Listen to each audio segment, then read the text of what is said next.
My partner and I didn't rent the cabin to get away from people. We rented it to get away from noise. For months, our lives had felt like one long, low hum. Notifications, traffic, voices bleeding through walls. Even when we were together, it felt like we were constantly distracted by something else.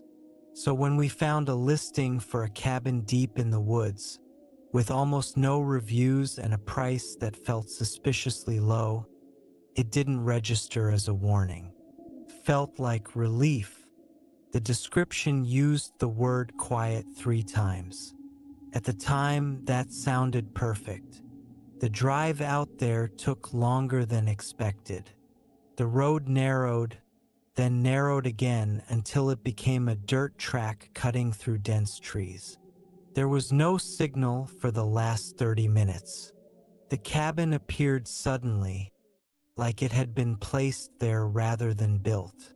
No fence, no clearing, just trees pressed close on all sides. Inside, the air felt held, not stale, not dusty, just still, like the place had been closed up carefully and recently. There were no personal items anywhere, no books, no photographs, no signs that anyone had ever lived there, only stayed. On the kitchen counter sat a single folded piece of paper.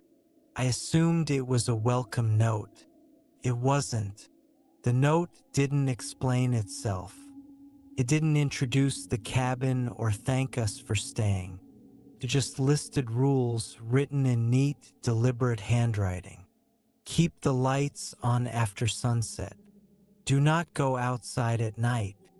If you hear footsteps, remain inside. Do not open the door unless you are expecting someone. At the bottom, someone had added a final line, almost as an afterthought. These rules are for your safety, not ours. That line bothered me more than the rest. The first night was completely normal.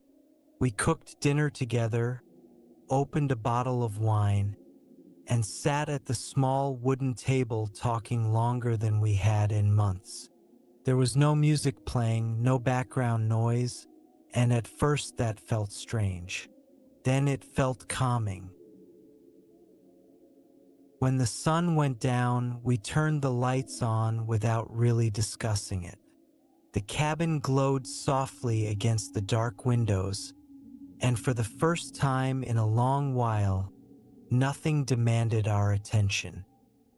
No phones, no notifications, no noise. We slept deeply that night. Nothing happened.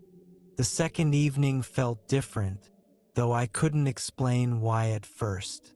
The silence outside felt heavier, not empty, contained. There were no insects, no wind, no distant animal sounds, just quiet, thick enough that my ears rang.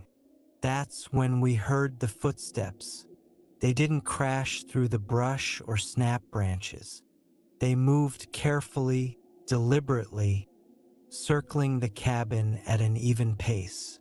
I remember thinking how strange it was that I could hear them so clearly, but not hear anything else. I stood to look out the window. My partner stopped me. "Please don't," she said. "Let's just not." The footsteps paused, as if they were listening. Then they continued, slower this time. They completed one full circle and stopped near the back of the cabin. We didn't go outside. That night, sleep came in fragments. At some point, I woke up to the sound of something brushing against the wall. Not scratching, not tapping, just pressure, like someone leaning there testing. In the morning, I found faint marks in the dirt near the cabin. Not footprints exactly, more like impressions pressed too deeply to belong to something light. We told ourselves it was animals. We stayed another night anyway. The third evening, the silence felt intentional. When darkness fell, it felt like the woods were holding their breath. We kept every light on. Neither of us said it out loud, but we were following the rules now. The footsteps returned earlier this time. They didn't circle the cabin. They went straight to the front door and stopped. Minutes passed. Then came a knock. Not loud, not urgent. 3 slow taps. My phone buzzed at the same moment. No service, no bars, but I had a message from the host. "Please don't open the door," it read. "They don't like that." I stared at the screen, frozen. Another knock came, louder this time. My partner whispered my name. The note on the counter caught my eye. "These rules are for your safety, not ours." Nothing happened after that. No more knocking, no footsteps, just silence. We packed at first light. As we carried our bags out, I noticed something that made my stomach drop. There were clear footprints around the cabin now. Dozens of them, bare, human-shaped. They faced inward. All of them, except near the back. There were none there. Instead, the dirt was smoothed over, like something had been standing there for a long time without moving. When we got home, I looked up the listing. It was gone. The host account no longer existed. I still think about that final line sometimes. Not what it meant for us, but who the ours was really referring to.